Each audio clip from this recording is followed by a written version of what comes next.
դնել եմ արքայանալինջը, կանչելու եմ հարևանուհիներից, օգնելու եմ գեղեվազոկեմ և նորից չիպ պատրաստեմ։ Նայեք ինչքան շատ, ինչքան գեղեցիկ արքայանալինջ է։ Սկսել ենք աշխատանքը, բավականին գործ ենք արել, արդեն հարևաններս օգնում են։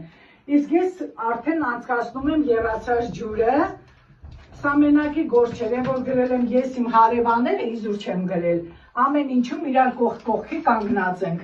թե չէ սա մենակի գործ չէր։ Շնորհակալություն ոսկե հատին,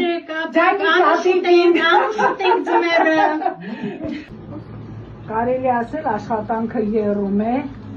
ոնց որ կես ենք արել, նայեք ինչքան արագ է գրվում, եղուն հենեսիրում կսել է,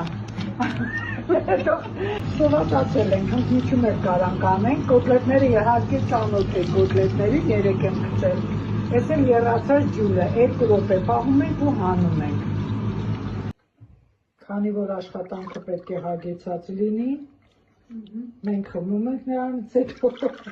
չիչվանի ուտը, որպեսզի աշխատանքը լիարժեք լինի։ Միանշանակ, ինչպես թափում ենք, այնպես էլ խմում ենք։ Ինչպես կարելի է չխմել այս գեղեցիկ հյութը։